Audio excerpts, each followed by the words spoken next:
English language teaching. Under the covers.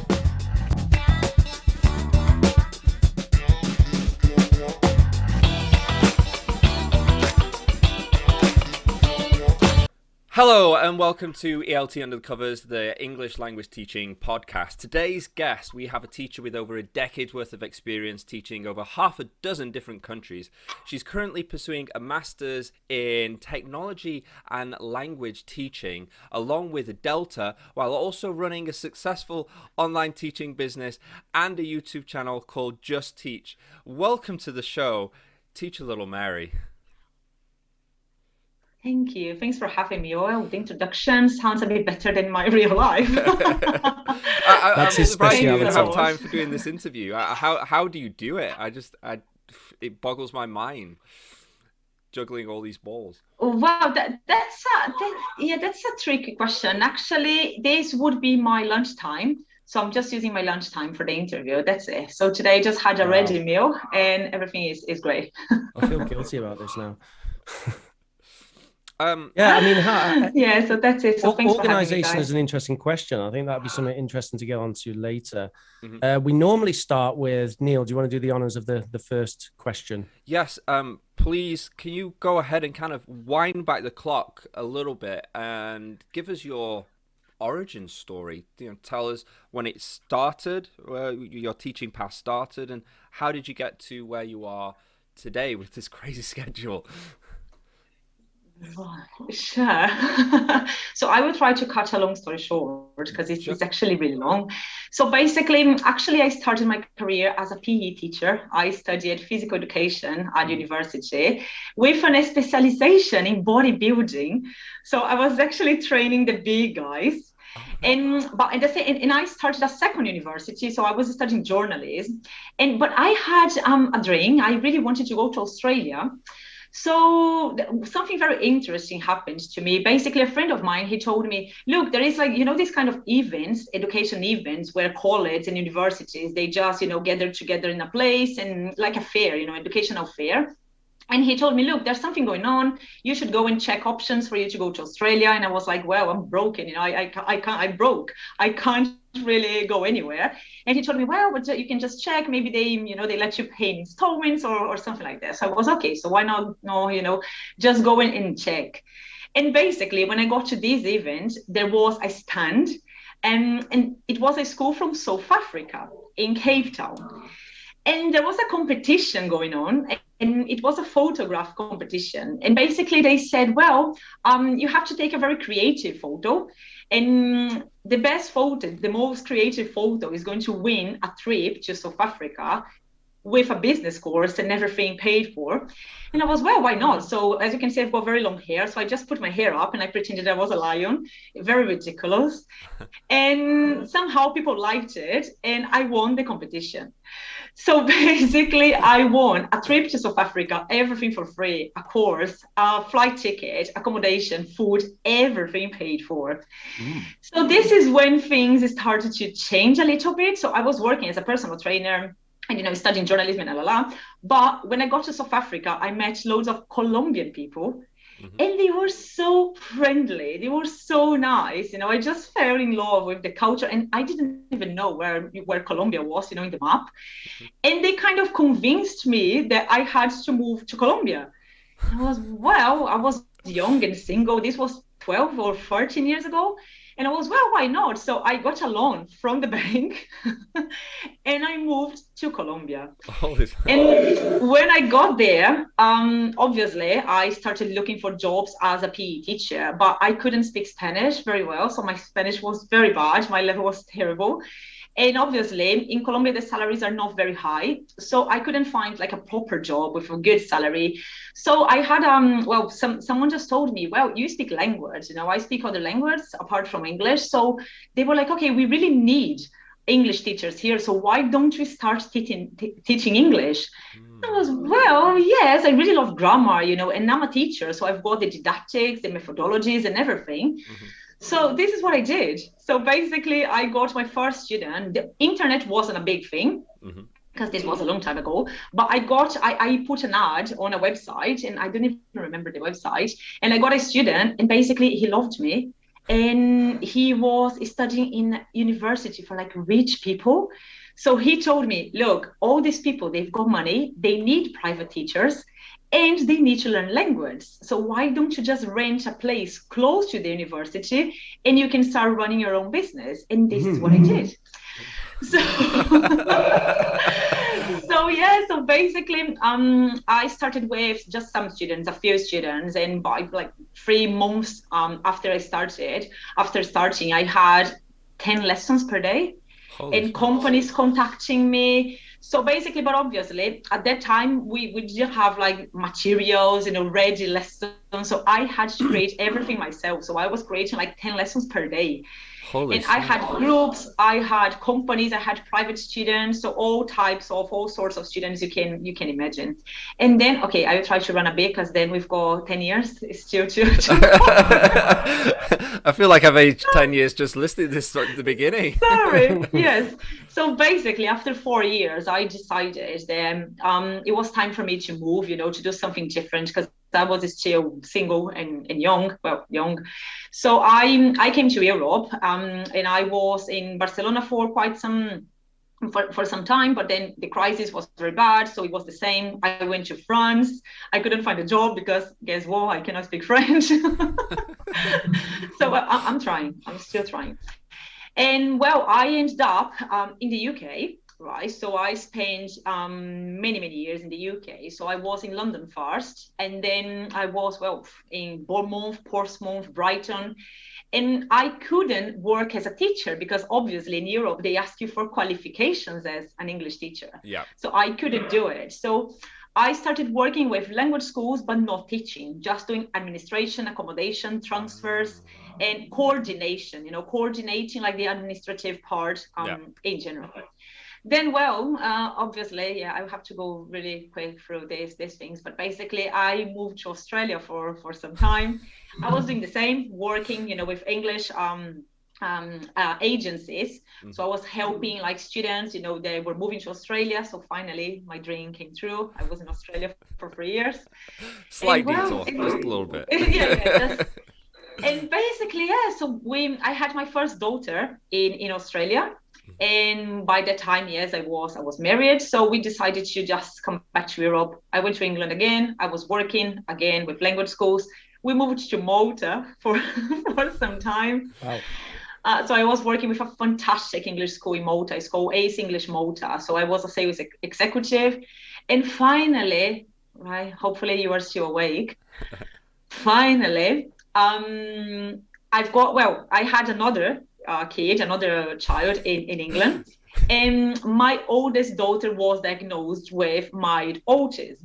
Okay. So because we were settled in England, we were happy and everything was great. But then when she was diagnosed, we didn't really have much support, from the government or from, therapies and this kind of stuff. Mm-hmm. So that's why we decided to come to Spain. Because people say that in Spain, education for autistic children or, all types of disabled children is very good. So we've been living here for 4 years and I'm about to finish. I started when we got here, I was coordinating EF, education first. So again, I was working as a coordinator, so transfers and all this kind of stuff, accommodation. Then I moved to international house. Mm-hmm. And finally, one day I woke up and I said, what am I doing? Because my passion is teaching. So I should be teaching, not, preparing invoices or dealing with crazy accommodation, host families and transfers. And I was getting so stressed. So this is when finally I decided to pursue my Trinity Certiso. Because I was looking for a CELTA course. I wanted to take a CELTA course, but the dates were not very good for me. So I took the Trinity Certiso. Mm-hmm. And then I started a PG Cert with the University of Birmingham in TESOL. And finally, I got to the point that you mentioned. Very good. 33 countries later. Yes. So there's a lot of things that kind of come to mind from your story, actually, Mary. One of the things is you do seem to be very hardworking as a personality trait. Would that be fair to say? Yes. Yes. I work really hard, especially now that the situation here in Spain is not the best one. So obviously, for my husband, it's not great at the moment. So I don't really have a choice, Sometimes I'm teaching 50, 60 lessons per week. And there is a small detail that I had another child last year. So I've got a baby right now. So now I've got 3 kids. But yes, I do. I've been, I don't consider myself addicted to work, but I really like the industry, the area. Right. So I do this with passion. Obviously, sometimes it's a bit too much. I work more than I should, but yes, that's it. Yeah, that's incredible. 60, teaching 60 classes a week. That would be far too much for me. I would find that very mentally. Yeah, along with the studying and Yes. the kids and the YouTube channel. amazing, And yeah. yeah. I feel your pain. There are students telling me, teacher, I didn't have time to do the homework. And I just think to myself, well, they are single, young, they don't work. And I go, yes, I understand. Oh, bless you. You didn't have time. Yeah, and you do have a bit of an entrepreneurial mindset, obviously. I mean, even back in the day, you kind of started up your own business and you were teaching people, getting one-to-one classes as your own business. And now you're kind of doing a lot of sort of that kind of stuff as well. You've got your kind of social media presence and your channel, and as well as other things.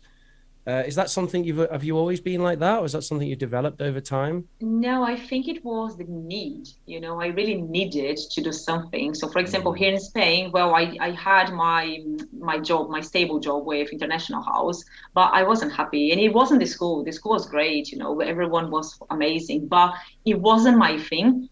And then I thought, okay, if I start working for a class for a school, I know that probably that both of you were in Spain as well. You've been working here, so probably you know that if you want to work for a school here in Spain, you usually have to work from 4 to 10. Yeah. These are the hours, and basically the payments are not very high.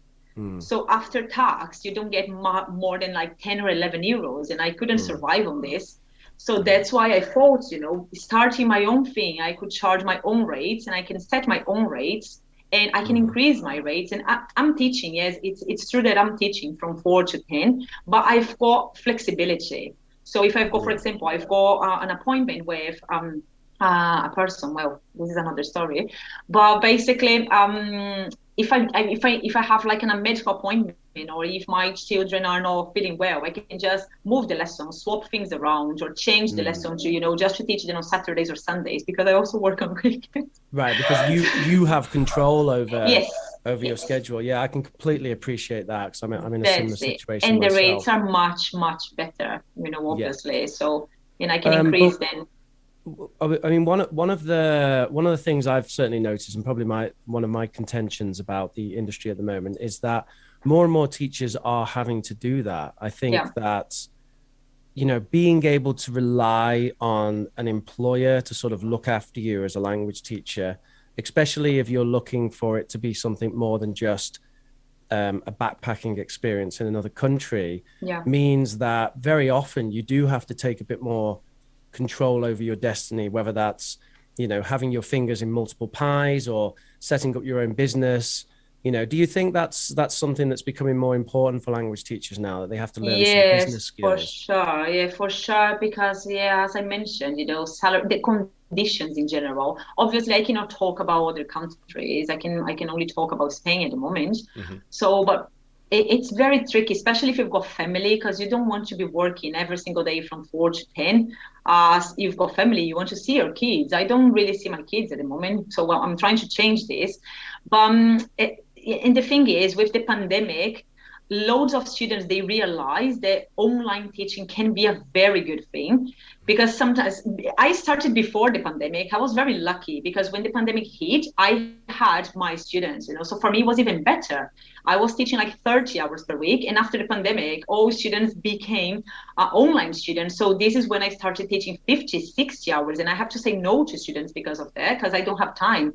So I think with the pandemic, they realized, and even the students, they are thinking like, wow, why should I go to a group lesson? Well, I also teach group lessons at the moment, but they've got the same profile and it's very personalized. So I teach maximum of 5 students at the moment. I could earn more money teaching more, I know, but it's a bit of a headache, to organize then, because sometimes one needs to cancel, the other one has. So they also want this flexibility, the students, and they realize that after the pandemic that it can be very good because it's personalized. I don't have to be sharing the teacher with other 10 or 12 students that we all know that even if we place them in the same class, it doesn't mean that they've got the same abilities. Some of the students, they are going to have a very high level of grammar, or some of the students, they are going to be very good at writing, but then obviously as a teacher you have to cater to all students. So my experience teaching groups is like you always try to set the goals to the lowest student, not the highest, because otherwise, so there is this motivation thing and everything. So as the students realize that, I think it's a great opportunity for teachers to make more money, to have their own schedule, to have more flexibility. So yeah, I think definitely the future is just moving online. It doesn't mean that there are no drawbacks. There are loads of bad things about it as well. Yeah. Yeah, I miss being in a classroom 100%, but I also really appreciate working online. The flexibility is incredible. Being able to work from home is really nice. I'm a technophile, so I love the technological tools that you can use to assist with the learning. I don't have to think, oh, is this school going to have like, an IWB? Are they going to have like this, that, and the other? Is this going to be blocked by their firewall, this website, so I can't use that, No. It's all my stuff. So, I really appreciate that. But I do miss aspects of being in a classroom. I wonder if the future will hold some sort of, I don't know, like, have you got any thoughts on like VR teaching and all that kind of stuff? VR, like virtual reality, like this metaverse style stuff. So I guess we're sort of talking maybe 5 or 10 years in the future. Oh, well, no, I haven't thought the far. Okay, yeah, fair enough. The customization is amazing, and I think in countries like Spain as well, it's obviously been massive because they were very, I don't know if the majority of your students are still Spanish. Yeah, they are. I'm just assuming that, yeah. I remember when I was living there, they were very much against that kind of learning for one reason or another. I'm not sure whether it was cultural, or I know there was a company called OpenEng, I think, who there was a big scandal with it. It was blended learning, and it all went horribly wrong and made the news. And ever since then, they were all very, very against this idea of kind of technological online it's learning. Because Spanish people, well, obviously we can all overgeneralize, but from my experience, they are a bit traditional. But it's not because of the students themselves, it's because of the system. So the system here, and I've got my kids at school, my kids are now 8, 7, and when the baby. So I've got my 2 daughters are, they go to school here, So basically we can see that the system is very much memorization and exam. You have to memorize and you take an exam. And this causes like a big trauma, especially when when it comes to English. Most of my students, when they start with me, the first thing they say is, I can't speak English. I'm very bad at it. I don't know phrasal verbs. So the first thing, even if they are beginners, they are talking about phrasal verbs. And you go like, well, at the beginning, I was like, what? Why are they talking about phrasal verbs? You don't even know how to conjugate simple present. But then I understood that this is what the schools do here. They just give the lists, endless lists of phrasal verbs or structures for them to memorize, and they are just expecting them to have a 10. And I'm not teaching teenagers anymore and kids. I'm just teaching adults because I have to admit, right, I'm very good at loads of things, but I'm terrible at teaching kids and teenagers. very hard for me. So I stopped, but I had teenagers in the past and they were constantly stressed and they were constantly telling me, saying that, look, if I don't write, if we have a test and I don't write exactly the same thing that is in the book, my teacher is going to give me, to say it's wrong. And you go, but this is not, it's not really, I mean, it's not right, because obviously there are loads of different ways of saying the same thing, but no, so they learn. Obviously, we cannot talk about all the schools. I'm just talking about the ones that I know. And the ones that I know, 100%, they say the same thing. They learn by fear because they need to have, and basically after 2 months, they don't remember anything. That's right. Because it's not, we all know that it's not efficient at all to give students a list of phrasal verbs with no context, not contextualize and say, well, memorize this and give me the meanings. It's kind of like this industrial revolution style education, isn't it? It's the Victorian style education from the kind of late 19th century that spread around the world. And in some countries, they've started to reform it a little bit, move away from that idea of memorization and exams. But Spain, it makes sense from an institutional point of view, because you can give the materials to the teacher and say, teacher, you just have to teach this, and then we can grade you because we know exactly what we're teaching you and we know what the answers for the material should be. It completely removes the learner experience. And what's the point? The thing is, what's the point of learning, right? What's the point? Because obviously after some years they come to me and they are like, no, I can't, because this is something that I really take into consideration. And I think this is one of the reasons why my business has been so successful and I've got so many recommendations, because at the moment I don't have to market myself anymore. So I do have my YouTube channel, but this is for teachers, it's not for students. And I don't use my social media to get students because I don't need. Because Spanish people, this is something good about them. They are very loyal. So if they like you, they are going to stay with you. I've got students, they've been with me for 2.5 years, and they had their exams, and sometimes they passed the exams, sometimes they failed the exams, and they don't care. They just want to be with me. Because I think what I try to do is just to show them what they are capable of and show them they don't have a problem with English. It's the system, that made them feel like that. So I really work on students' self-esteem, and I always mention the affective filter, by Krashen, that students, they really have to feel comfortable. They have to feel that you are not there to judge them, or you are not there to be upset, with them if they make a mistake. So if they feel comfortable making mistakes, and if they feel comfortable talking to you, and if the lessons are fun, they are going to come back to you. So basically, sometimes I realize that it's a bit sad to say that, but sometimes I think that charisma is even more important than the method that you are using. Because if you make them feel really comfortable when they feel they need you, because obviously I empower them in such a way that they go like, wow, no one has ever told me that, I thought I was a disaster. Basically, they are going to start coming back. So I don't know the point. I don't know. I can't see the point, in schools just treating them as, robots, because they're going to be adults. They're going to grow up and they're going to say, well, we haven't learned anything. But obviously, I cannot change the system. That's why we are moving again. Well, it's an interesting point, because we are dealing with communication, and communication really only happens between people. So what one of the things that we think we often forget about with language teachings is it's best done within a relationship. So it's almost kind of like counseling. In counseling, you have this idea of if you go with a humanistic approach, this idea of unconditional positive regard, where no matter what client is in front of you, you don't bring any baggage into that relationship. You see them as they are. You try to relate as much as you can personally to them and give them a space for them to grow. That's really what happens, especially in counseling.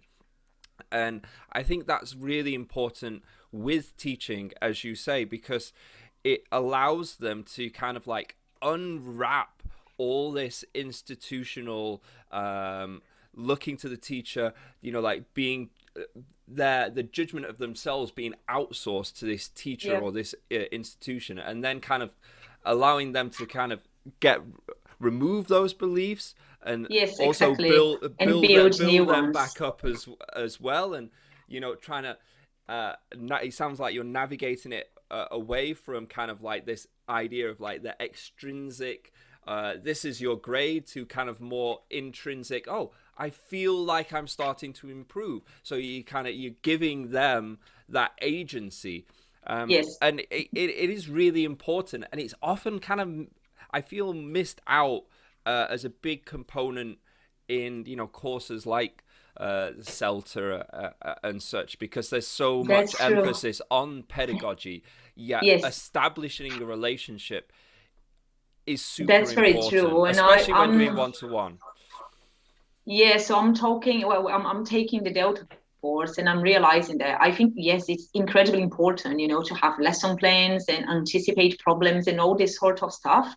But at the same time, they don't really tackle these important things, like how is to build rapport with your students, so how to build rapport with people, and how to, that's another thing, this is something a bit dangerous as well. And this is something that I've learned, but it was a bit hard for me at the beginning, because at the beginning I was over friendly, and I was just talking too much about the students. So this is something that I had to learn, how to dose it as well. Because at the beginning, I had students crying in front of me because their boyfriends, had, and so it is a bit tricky when you're teaching the language around that. He broke your heart. Yes. No, that's okay. That's okay. But one advice I would give to teachers, planning on starting one-to-one lessons, is to know the limits. Because at the beginning I didn't. I let them talk, and this is okay, but you do have to have a limit, because otherwise what happens is they start seeing you as their therapist. And then, and especially if they've got, so there are loads of different, there are different students, obviously. So for example, if people ask me what's the method that you use, I'm going to say, well, it depends on the student. So dog me for some of the students, so it depends on the student. So I do have some students that they just want to talk about their personal life. That's their goal. So I've got one at the moment. She loves me because I'm just listening to her. I say 2 words in her lesson, and she's very happy because she talks about her problems, but she's not expecting me to give her advice, because I cannot do that. I'm not a therapist. But this is one thing, because it's very clear. Her goal is very clear. But then you've got these students that they are going to take a Cambridge exam, for example, in 4 months, and they start talking about their cat and their neighbor and the problems they are having at work. And they expect you to say something back. And it's like, okay, right, I cannot really say much. So at the beginning, I was getting really involved, and I was really talking. No, that's terrible. Yes, wrong. So, and then obviously this was coming back to bite me, because they were not ready for that exam. They are going to take an exam, and your neighbor's relationship or your boyfriend's problems, they are not going to be a topic for the reading part of Cambridge. So they would be like, so we haven't seen this topic, and look, this was.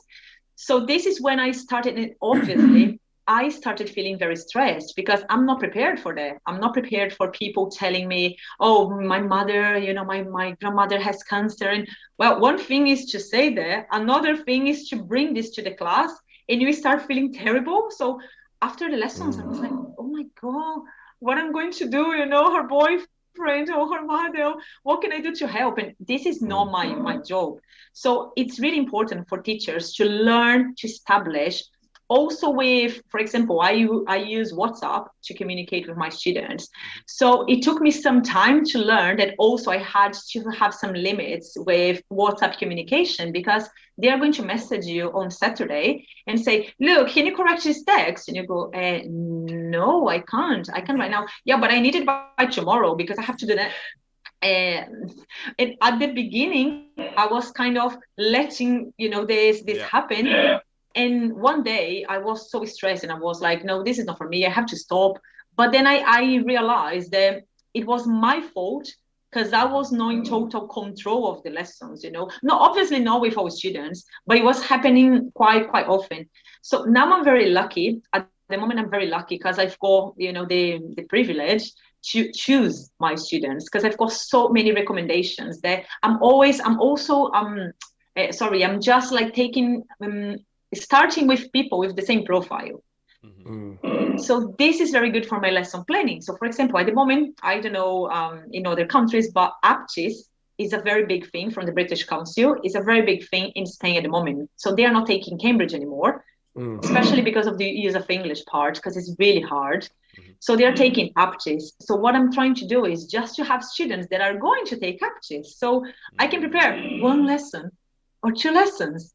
So that's why. So you ask me, how can you manage, so many things? So that's what I try to do. I try to optimize my time. So I prepare one or two lessons, maybe 3 in the week, in a week, and then I can use and reuse the same lesson with different levels, because the topic is going to be the same. But if you know how to ask the right questions, and if you know how to take the activity, from this point of view, or if you know how to guide the activity, you can use exactly the same material with a B1, an intermediate student, or a C1.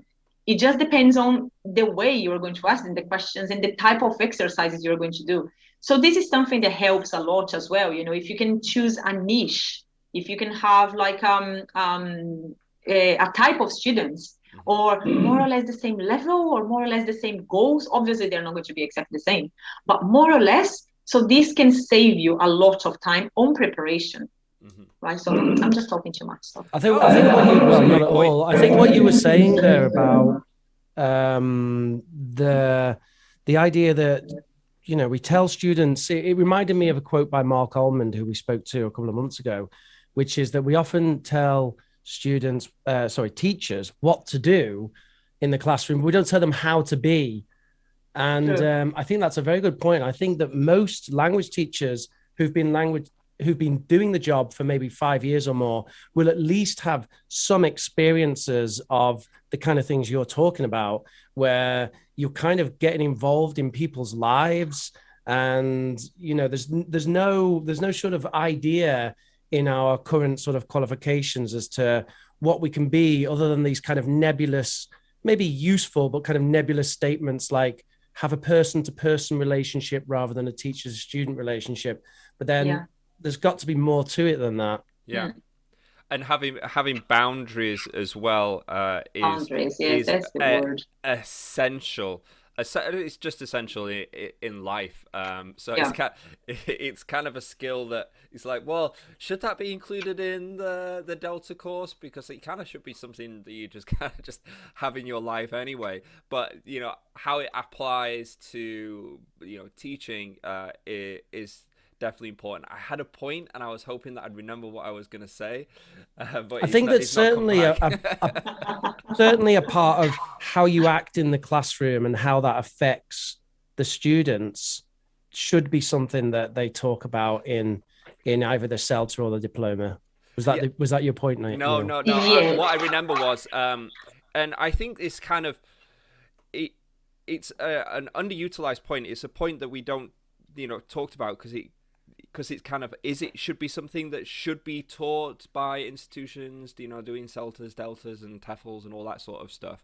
But when we look at these backpacker teachers or dancing monkey teachers, whatever you want to talk about, they fill their role. But often you'll go into I've seen it multiple times. You'll have students go into a school and they'll have a choice between this senior teacher that's very knowledgeable in English, but it's quite maybe a little bit reserved, not very personable, and then the dancing monkey backpack teacher that's got a weekend TEFL and they're all cracking out their guitar and fun and jokes and stuff like that, and they go towards this teacher. So it's not a minor point because they're getting the work.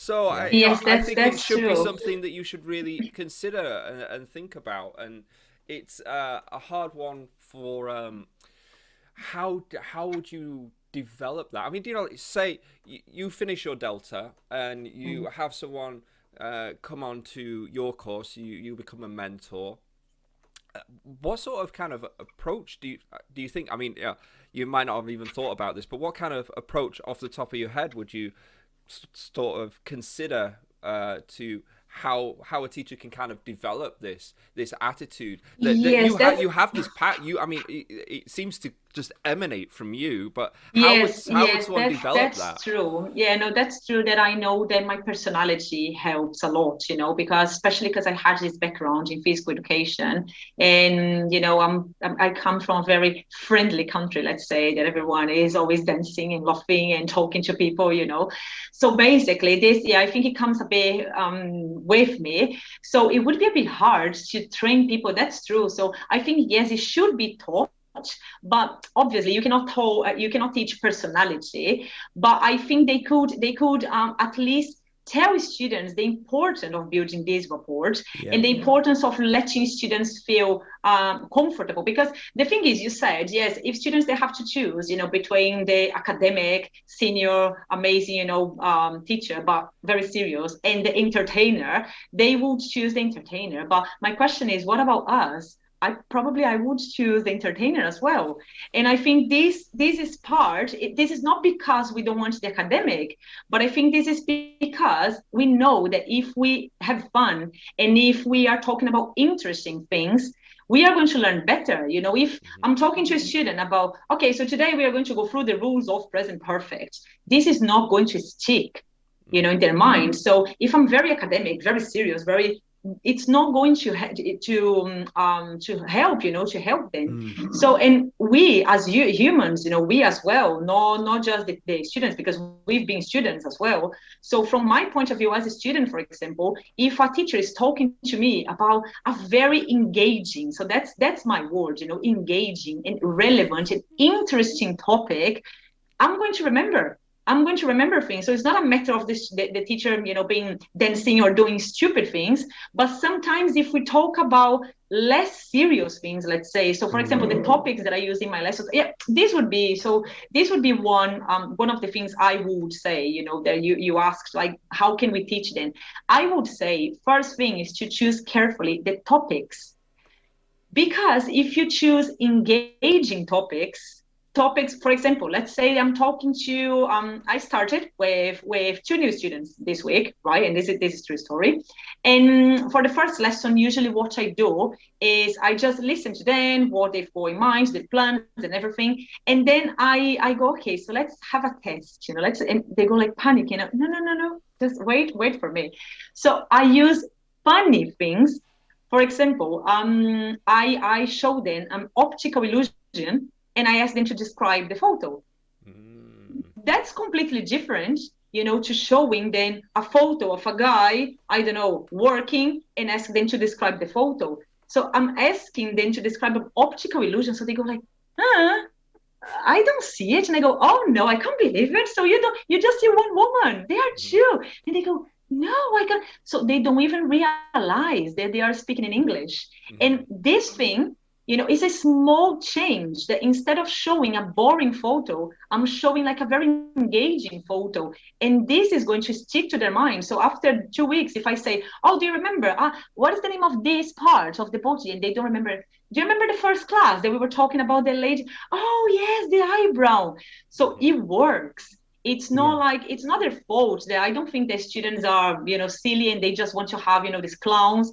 It's because it really works. So I would say first thing is to choose the topics carefully, engaging things. So I was going to say, I started with 2 students.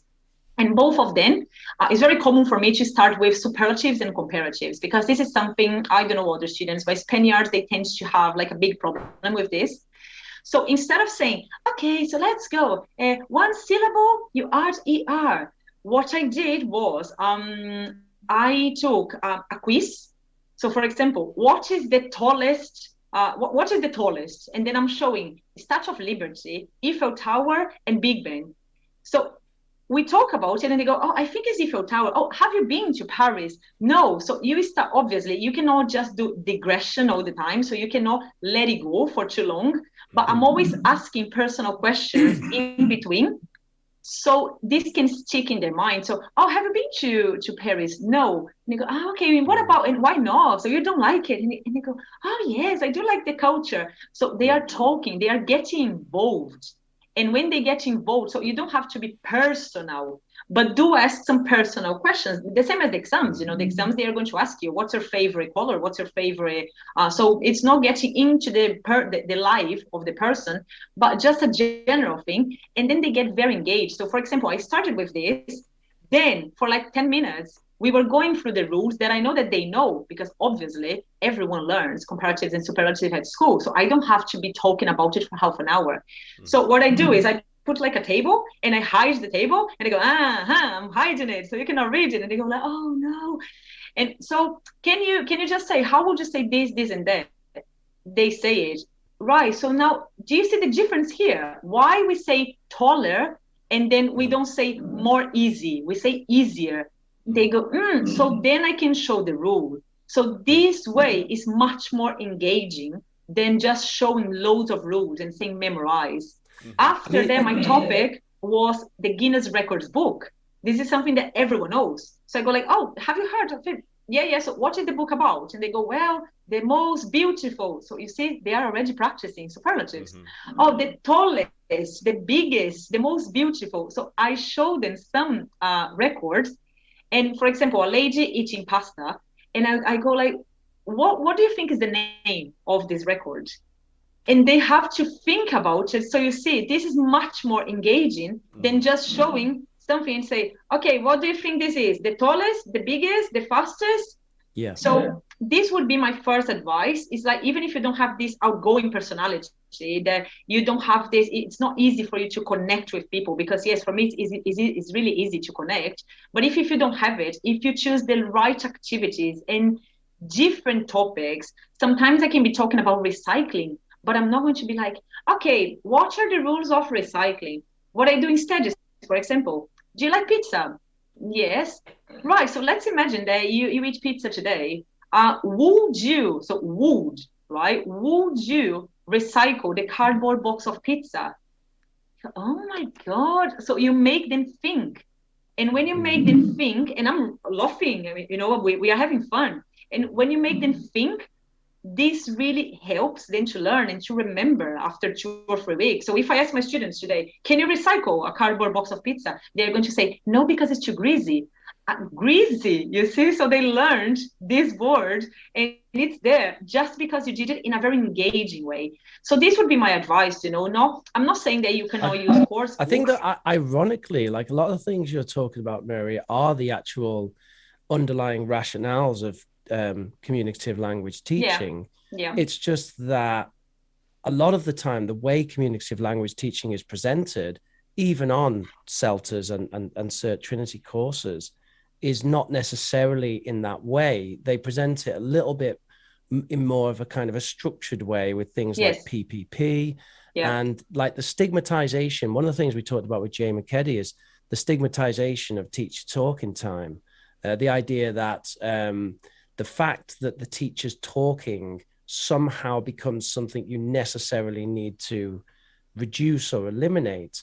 And he argued that although, it is important for that talk to have some sort of a purpose, it might make more sense to talk about the quality of the teacher talk, which, Exactly. You just give some examples of very high quality teacher talk, right? Where you're getting them into a conversation, getting into rapport, and you're getting onto the topic in a very natural conversational way. Yes, that's it. So yeah, I think it's a matter of choosing the right things to talk about and thinking about different things. So, not the typical. So you can use typical topics, for example, hobbies. You have to talk about hobbies with your students, especially if they're going to take an exam.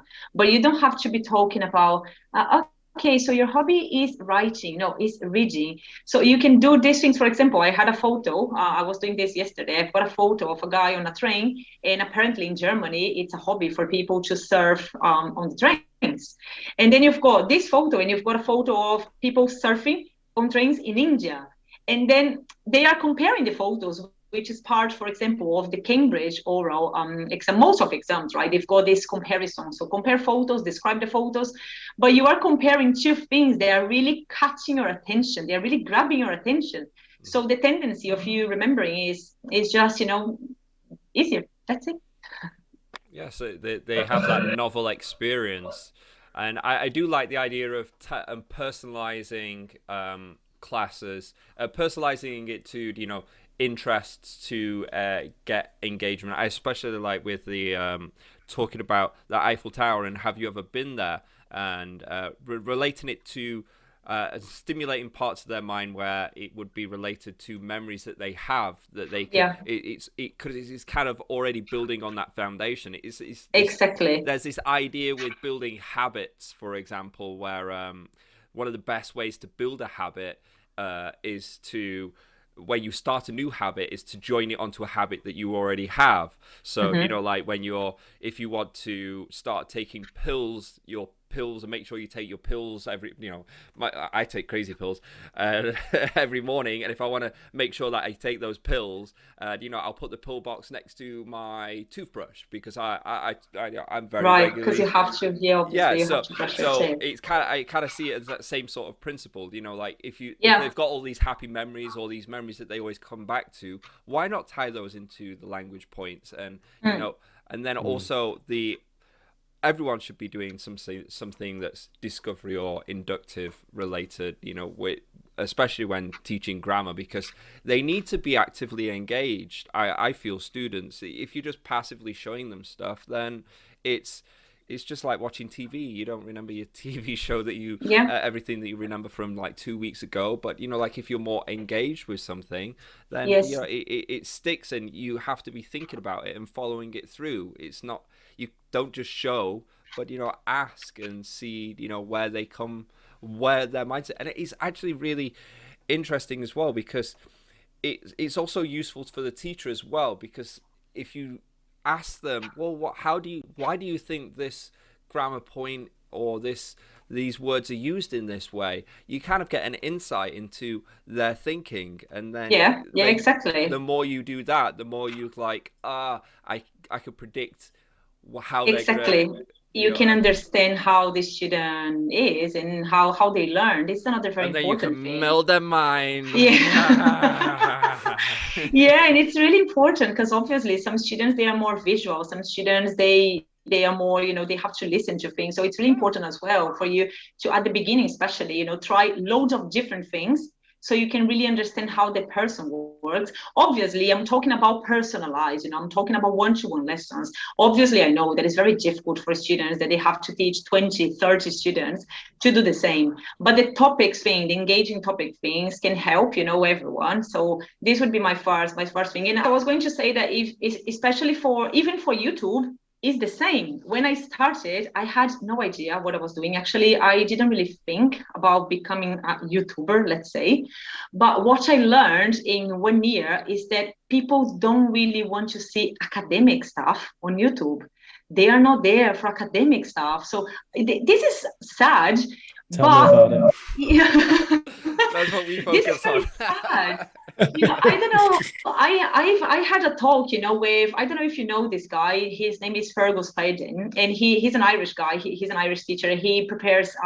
He's a setup tutor, and we were talking about it. That he's got a very nice channel, amazing content.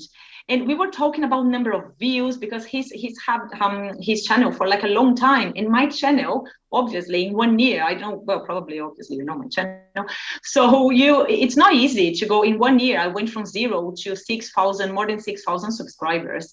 And basically, it's because I realized that his content, for example, is so useful and is fantastic, but not many people are going to stop by to watch a 1 hour video or a 1 hour and a half video talking about, how to improve your writing. So this is sad, because obviously, if you want to succeed on YouTube, you do have to become a bit of the entertainer that people want to see. So I think humans in general, it's not just our students specifically, we in this, at the moment, like nowadays, our attention span is very short, and we are constantly being bombarded, by Instagram and messages, and from all over. So basically, I do believe in this micro learning. What is the word for this? The micro learning theory.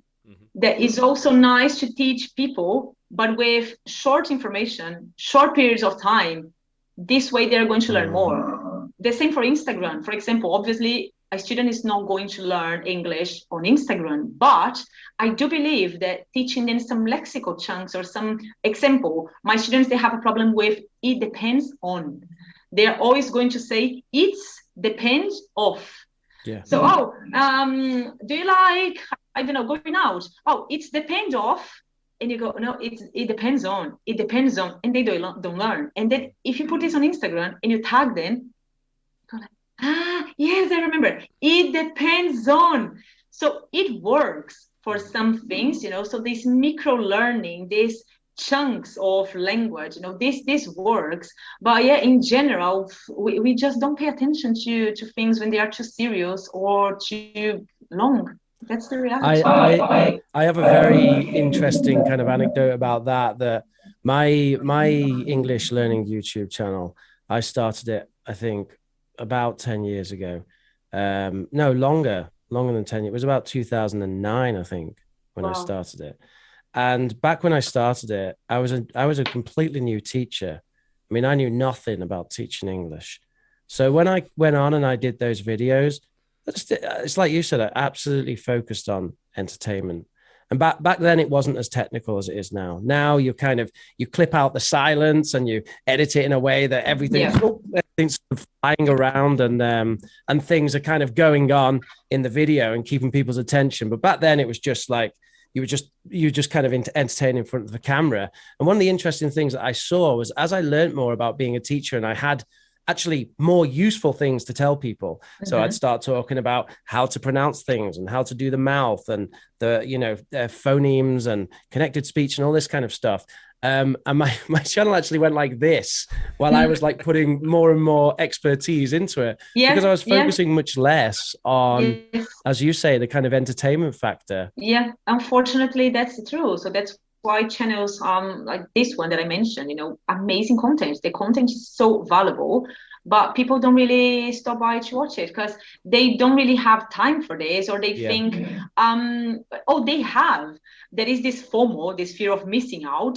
And loads of students, they mention this to me. Like sometimes I send them a 20-minute video to watch and they go like, 20 minutes? Wow, like, yeah, just only 20 minutes. And they go, no, but it's because I feel I could be doing something else.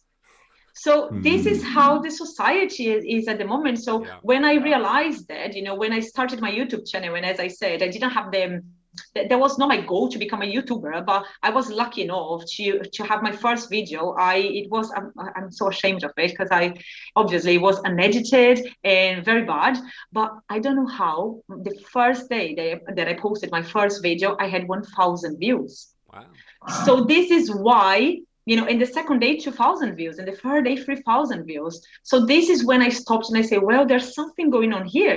There's something here that I can really start digging into. But I realized after some months, that if I was talking about like serious things or very academic or very content, real content, people don't watch. People don't watch it at the end, So you see the retention of videos, and the videos that they watch most are the ones that I'm like, or show, funny things or fun activities and stuff like that. And the ones that I'm talking about real stuff, they just, drop the video after 2 minutes.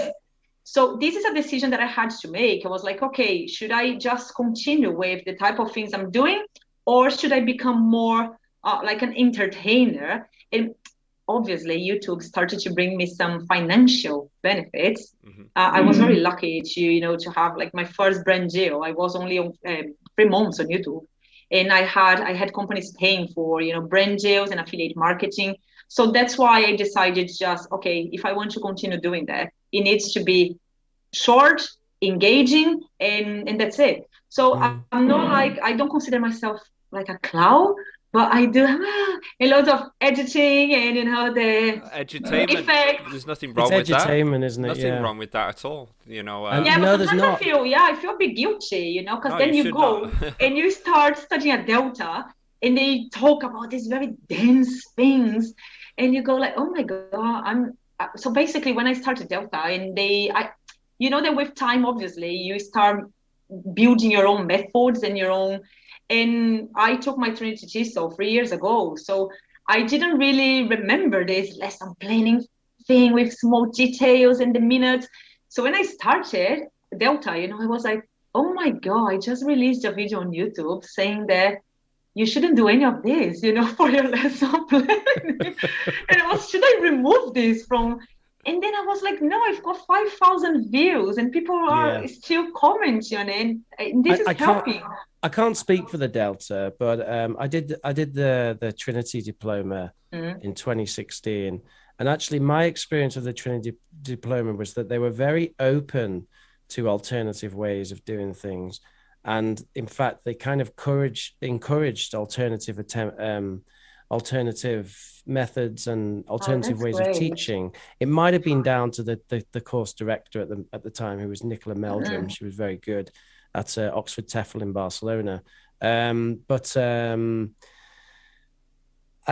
I can't speak for everyone, but the one thing that they didn't go away from is this idea of lesson plans and language objectives and all this kind of stuff, which I also feel needs a revision, because it's too hard and fast, and it's not necessarily the best way of learning or how most people teach once they go out into the world. Yeah, especially with the online teaching thing. And this is one of the things also that I love teaching online, but at the same time, I'm not very comfortable with, not comfortable, that's not the word, but I think that I'm not enjoying my Delta as much as I enjoyed my Trinity Certiso, because I'm taking Delta online and it's not the same.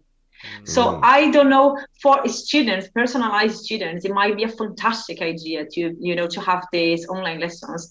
But for this kind of courses, so sometimes I question, the future of online teaching, because it's not the same. Basically what they did, the school, well, I'm not going to mention the school, but basically the school, what they did is the online course is a transcript of what the teacher would have said in real life. Right. But it's not the same. So basically you are reading, but you are not reading a material. You are reading like as if the teacher were talking to you. Do you understand myself? So no, I'm totally lost. You mean like a script of it's like they something? film themselves and then someone's taken all the words and written down what they've words? Let me start again, because this was a very bad explanation. So basically, as you read the material, is as if someone were talking to you. So it goes like, okay, so what? The material is questioning you all the time. Look, so what would you do? Think about this for a minute. So it's like you are talking to someone, right, but you are not, because it's like they've written it in a dialogic way with those kind of exactly. So it's questions, like a transcript of what a teacher would say in real life, but you don't have this interaction because you are reading it. It's a text. You cannot reply back. So some tasks, for example, they take me 4 hours. I have seen that done quite well, actually, Mary, but not just a text like that. I did a MOOC, and that's like an online course, like 10 years ago. And it was a little psychology course, and the guy was great. And what he'd do is he'd do a video, and then at the end of the video, it'd be this short video, 4 or 5 minutes. At the end of the video, he'd ask a question, and then a text box would pop up, and you had to type your answer into the text box. Oh, right? yes. And then it actually worked, right? Because he'd ask you a question like, "Oh, what do you think about this?" Then you type your answer, press enter, and then the video would come back on, and he'd say, well, maybe you said this, and maybe you said that. So there's a kind of interaction. No, with the one I'm taking, there's no interaction at all. And then sometimes it's going to take me 4 hours to do a task. Yeah. And then I told my tutor, I said, look, I'm a bit demotivated because, to be honest, and she told me, don't worry too much about these tasks, because in real life, they are 1 hour lessons that we do in groups. So obviously, they took these lessons and in a transcript, in a text, this became a 4 hour task with no interaction. So you are not talking back, so they are making you think, but you don't just want to think, you have to discuss, because sometimes you're thinking the wrong thing. It's possibly an issue with the implementation of what they're doing there. I'm a little bit wary of time, Mary, because I think you have to go. That's all right, because you couldn't see it, but I messaged a person here, and we do have some extra minutes. All right, okay. Sorry, all right, sorry. I was a bit wary of that, because the kind of wrapping up does take a little bit, and you want a chance to sort of plug the things you do and the channels that you have and stuff like that. Well, so basically at the moment, my channel, I'm just in the process of rebranding everything, because as I said, it wasn't meant to be a brand at the beginning. So basically now it's becoming something, because I do have some affiliate marketing things going on and brand deals. So this is really bringing me money. So I've decided I've got a logo now. So I've just created my own logo like 2 weeks ago, and I'm working on a website. So what I'm planning on doing is, especially for now, the newest thing is going to be, I've been interviewing people. So when I was working for schools, I was interviewing people for the schools as well. So I was interviewing interns or teachers, so I'm actually very good at job interviewing and CVs and stuff like that. So every time I change my student CV, in 2 days they've got like 5 interviews. So I've decided I was going to prepare a course on this. So this is what I'm doing at the moment. So I'm recording. It's going to be a very short course. So I'm going to teach people how to have an engaging CV that is going to make people call you for jobs. So this is very good, especially for, let's say, Spanish people. There are most of my students that are in Ireland. They are Spaniards, but they are working and living in Ireland. They are not here. Oh. Most of them, they are primary teachers. So they are working, or early childhood teachers, and they're working for creches, for nurseries in Ireland. Okay. And I help all of them to get jobs. So this is what I'm working on at the moment. So it's going to be this short course, especially for for students, that they don't know how to translate their CV and how CVs work in other countries. And I think you're definitely onto a good thing there. I mean, just you talking about it now, I'm interested. I'm kind of thinking, my CV needs a bit of revision, actually. Yeah, so the thing is, obviously, I'm not a company. So it's very hard for me to think about strategies and everything, because I have to think about all stuff. I have to think about the websites, the marketing. I don't really have money to invest on marketing. So I have to do everything myself. And at the moment, I'm doing this. So I'm finishing. I'm going to finish this course, but it's going to be like 2 hours, And then if the person wants an extra personalized class for me to create their CV with, then they will have to pay, obviously, for the extra hour, for the extra service. Mm-hmm. But to do that, obviously, I have to have a website. So at the moment, I created a website, but I'm not very happy with the prices, so basically I'm still looking for a website that can really be interesting for this kind of business, so I'm going to try to migrate more towards online courses rather than online teaching, because online teaching, you cannot escalate. That's another problem. There's no scale, right? No, you've got 24 hours. You can teach more hours, but you're just going to end up, being crazy. And this happened to me not long ago, that I was taking, what is the name of it? I don't remember the name, like a medicine, just to slow down a bit and to relax, because I was too stressed. Yeah. So my idea is, as I mentioned before, we are going to leave Spain, hopefully. So we were in the process of getting the visa and everything ready to go back to Australia. But for some personal reasons, we decided we are going to try Canada for now. Hey. Yeah, that's right. But not Vancouver, right? So Montreal. And basically, so this is what I'm up to at the moment. So I'm building this first course. I'm thinking about maybe creating a course for online teachers that want to go solo, so they can learn how to market themselves without spending money. Because this is what I did. I didn't spend €1, zero, nothing at all, to start my own business. And if you see my computer, you don't want to see it, but it's all broken. I cannot move it. I cannot touch it. And it's constantly charging all the time. I cannot take it out of the screen. But anyway, so I want to show people that it's very possible to start this without financial, because people see my Instagram and say, oh my God, this girl, she should be billionaire, you know, the glamour. And there's nothing glamorous about my life. Nothing at all. It's just the way that you show yourself, you know, it's the way that you sell yourself. It's the same for a CV. You can be, wow, you can be a fantastic professional, but if you don't sell yourself in the nice way, in the proper way, people are not going to buy it. So that's the same thing for my Instagram, my Facebook. So is this make it until you know, fake it until you make it, something like that, right? I don't remember exactly that. Fake it until you make it. So I want to show people that it is possible to start if you've got the passion and if you've got the knowledge. Obviously, I'm not saying that people should start just teaching, you know, like, well, I think I like teaching, I know English, I'm a native, and like, no, I really think qualifications are really important, and really, you know, taking your time to understand what language teaching is. This is incredibly important.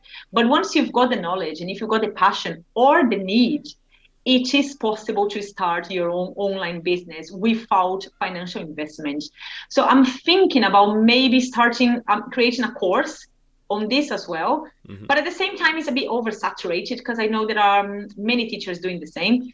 So, but this is my life at the moment, just thinking about courses so I can just, you know, go towards online courses instead of online lessons so I can have a life again. Yeah, I think it's quite important as well, and it's an important point for teachers that are that have gone their own way and moved away from working from schools and started to work from themselves. You do get to the point where you realize you only have a certain amount of hours in the day, and how do you go about scaling and increasing your earning potential? Yeah, you could raise your prices. Sure. Yeah. Or you can start doing group classes. But then online, how do you do that? That's a little bit more difficult. And then, so you got to get more creative. Well, then scaling might be the form of creating a YouTube channel or some sort of social media. It could be creating a book. It could be creating a course. So I think that's something that people... really teachers really need to start kind of baking into the cake if they're going to make this into a career, because it's otherwise there's a ceiling.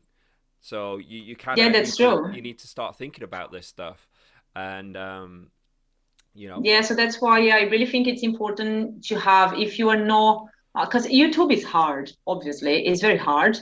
You know, so it wasn't easy. As I said, I was lucky to have like loads of views at the beginning, but that's not the normal. That's not common, you know. So basically, it's a lot of work, and you have to have these companies, you know, you have to have obviously charisma as well. So companies want to work with you, and reliability and all this kind of stuff. So this, I wouldn't say this is the easiest way to go, because it is really hard. And I don't make a living out of YouTube at the moment. So it's something extra.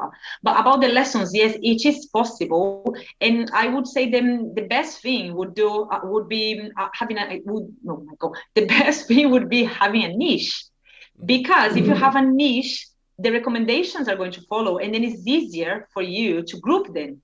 Yeah. You see, so in my case, as I teach, most of my students at the moment are teachers in Ireland.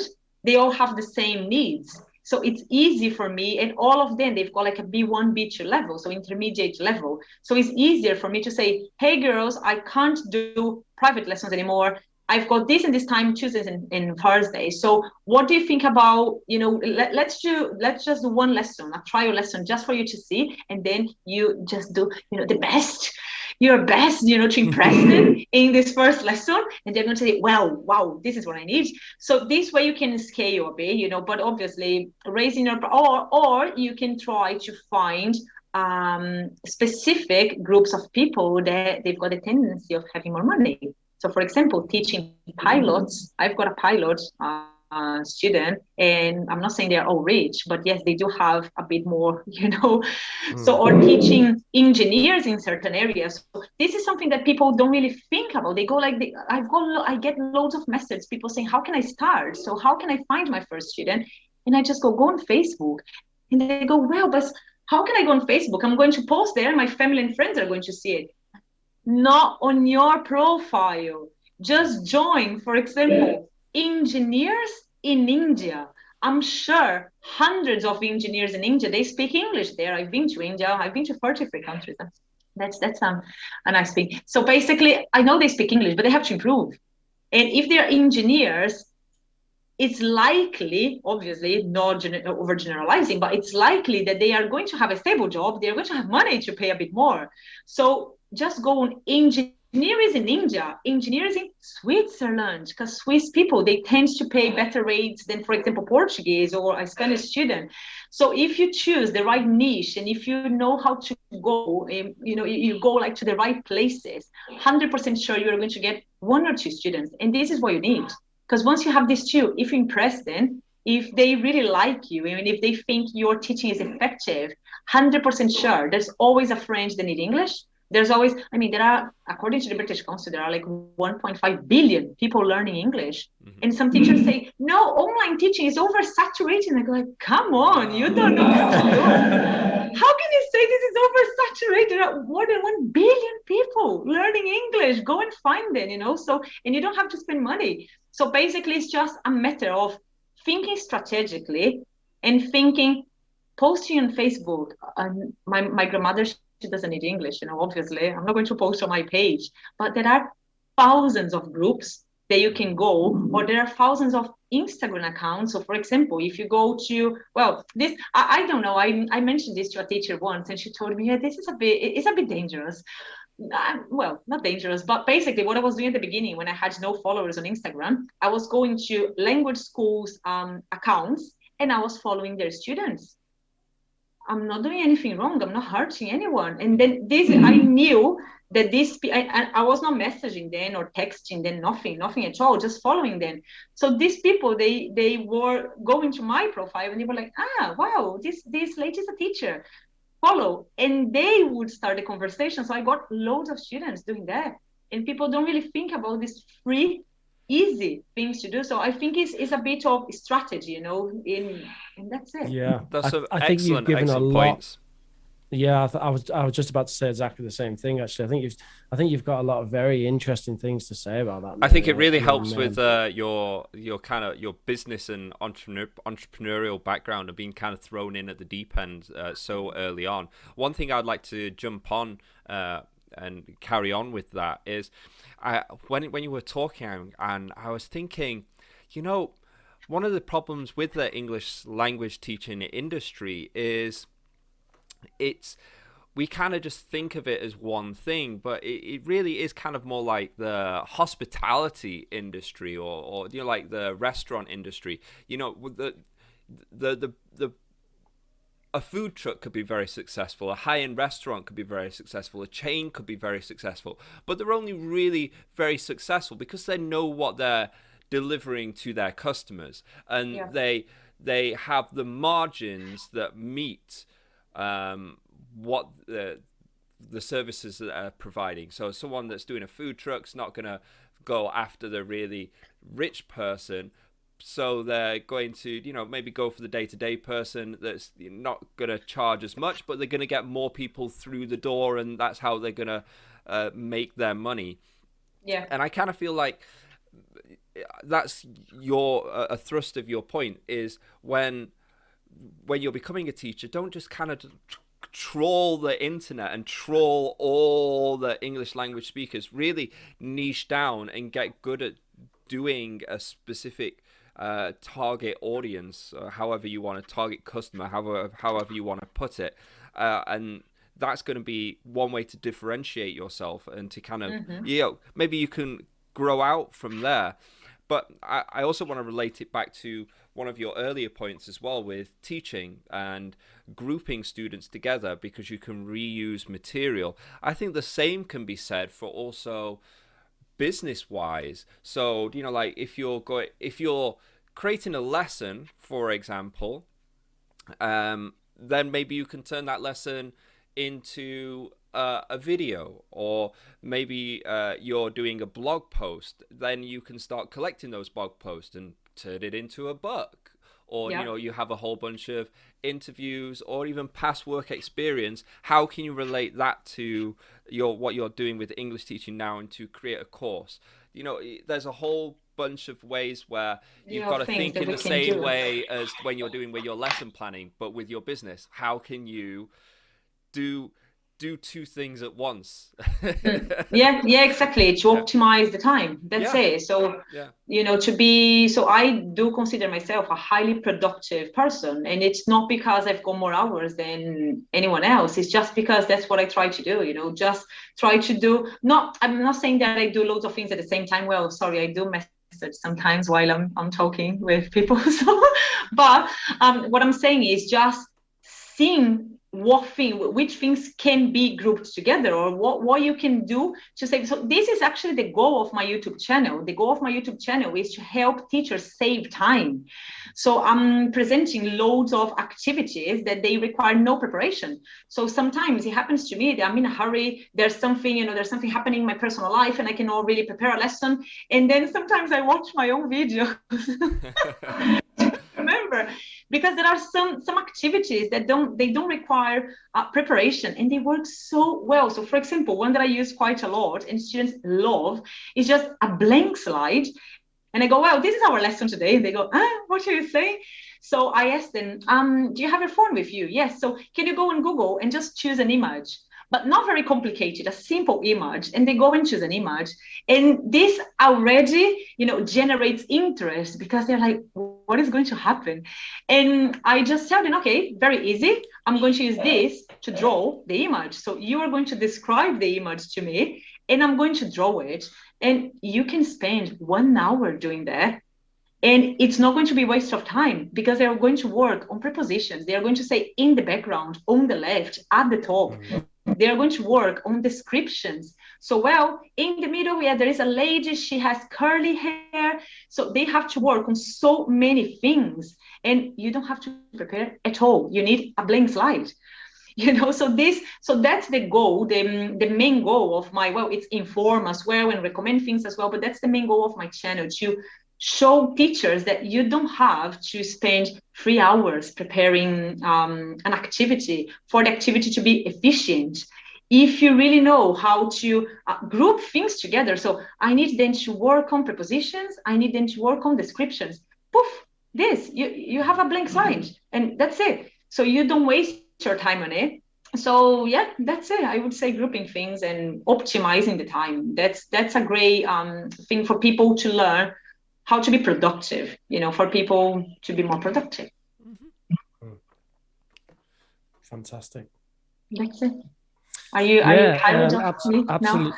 Absolutely marvelous, Mary. Yeah, I think you have a lot of very, very, very good advice to give to teachers and to people just in a business sense as well. And it's been very interesting to hear about those things from you, honestly. Yeah. Thank you very much for coming on the show. Basically, my channel is called JustTeach, so people, if they want to look for it right now, they can do it. It's JustTeach by Littlemary. And I'm working on a very interesting series at the moment, and very useful. It's called the ELT Glossary. So basically, I'm gathering teachers from all over the world. So because I also want to show diversity, I want to show that teachers don't have to be from a certain country or a certain accent. So I'm really careful, when I'm looking for teachers from all types of backgrounds, and I'm gathering these people to talk about ELT terms. So I will have the pleasure, I will have the pleasure to have you too explaining some terms, some approach on my channel. And I think this is going to be very useful, especially for people, taking the CELTA course or Trinity TESOL or a master's, because this terminology is needed. And it's a bit boring to be reading dictionaries. So it's a very nice way to learn what drilling is, or dogme, or, all these things that we have to know. And that's it. So don't forget to check my channel and check their video when the video is up, because it's not up yet. And that's it. Thanks a lot. Thanks a lot for having me and for having patience, because I talk way too much. No, that's perfect. No. It's been wonderful. Neil, you want to go? You want to do your thing? Oh, yeah. So if you're looking for more information about myself, you can check out teamteacherchina.com. We've got a whole bunch of PowerPoint materials that you can download and use instantly in the classroom. We've got Team Teacher China, the YouTube channel, where we kind of show you how to use those materials, Team Teacher English, where we take those materials, put it into self-study videos, and Team Teacher English, where I take my experience teaching and put it into parenting. And Professor Rich, who's letting the team down, I think, because I feel like I'm surrounded by two entrepreneurs doing all kinds of stuff, and I'm trotting around with my, you've got youtube.com/Professor Rich, old YouTube channel, a bit of teaching information there. You can email me at eltunderthecovers@gmail.com if you would like to come on the show and do an interview with us, or you have anything to contribute to the conversation. Yeah, and both Rich and I from ELT Undercovers will be on Mary's channel, giving our own glossary videos.